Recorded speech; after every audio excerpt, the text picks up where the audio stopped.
Did you know that according to the 2017 census in the USA, the number of married couples in long-distance relationships has increased by 44% since 2000?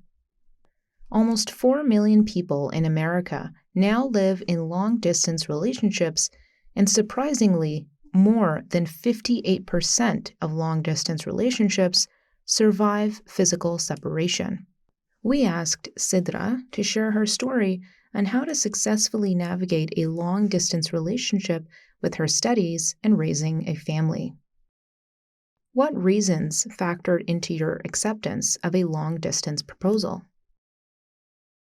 The reason that I decided to go ahead with a long-distance relationship is that firstly, my now husband is my khala's son. And so the fact that we were part of the same family made me feel very comfortable in this relationship. And any interaction that I had with him or anything that I heard of him was always that he is very God-fearing and is very attached to the Jamaat. And that made me very comfortable in accepting this relationship. Did you and your spouse agree to a predetermined timeline for the long-distance relationship?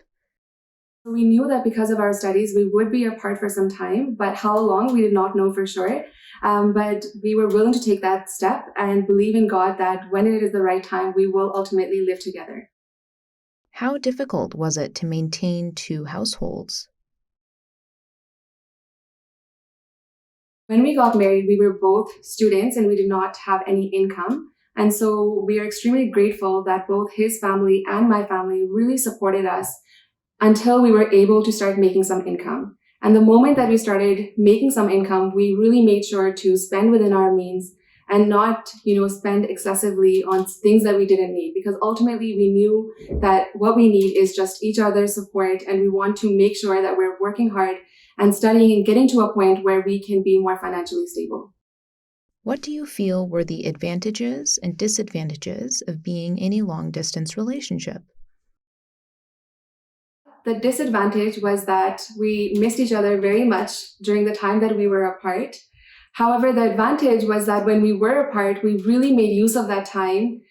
We got our studying done. We stayed focused on task to make sure that we could reconnect and live together as soon as possible again. How were you able to remain connected to each other? Any time that we had an opportunity to see each other and to spend time with each other, we availed it. So if I had, for example, a week off from medical school, I would take that time to spend with him.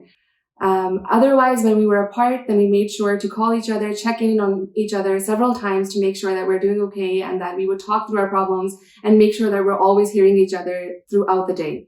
When the kids were there, I would make sure that the kids would speak to him as well, and that was really important. And finally, anytime that things were tough, I had a really strong family, and same with him. For example, my grandmother would constantly remind me that we're both Waqfino, our purpose is to serve the Jamaat, and so we're doing this for a greater purpose, and things will get better. So that constant reminder was really important when I might otherwise have heard negative things from the outside world. How did children factor into your relationship? We knew that just as Allah Ta'ala has helped us, He will, raise our children. So that was the first thing. The second thing is that when we did have children, it brought us very close together. And also our families were extremely delighted. And so we felt like we were just a growing, very happy, healthy family. The next thing is that I saw my husband in a great new light, because before he was a great husband and a great friend, but now he was an excellent father. He lived away from us for a while, and it was definitely difficult for him because he was not only away from me, but also from his young kids. And still, he was extremely patient and extremely steadfast and knew that ultimately we would live together and we would be together again. What advice would you offer to those considering a long-distance proposal? For anyone considering this, please give it a thought and think about it. Please don't limit your options, because you never know what Allah Ta'ala has in store for you. And inshallah, it could work out just as it did for me. How has this experience impacted your relationship? I'm very happy to say that my relationship with my husband is a lot stronger because of what we have been through. We've been happily married for 6 years now, and we have 3 beautiful children. And this journey hasn't always been easy, but because we had great, absolute trust in Allah Ta'ala, we knew that we could get through anything. And Allah Ta'ala has blessed us more than we have ever worked for.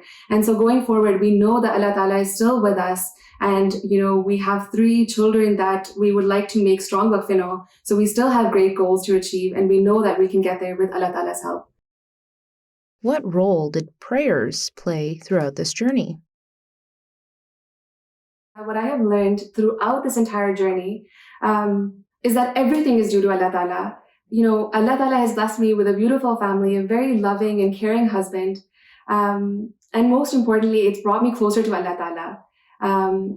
Things that I thought I could never achieve, I could never do on my own, Allah Ta'ala gave me the strength to do. And even moving forward, raising my children, making them good human beings, serving the Jamaat, everything I know can be possible with Khuda Ta'ala. And so I really advise anyone thinking about getting married to please just, pay attention to prayers and put that trust in God and believe that Allah Ta'ala can do things for you that are not even humanly possible.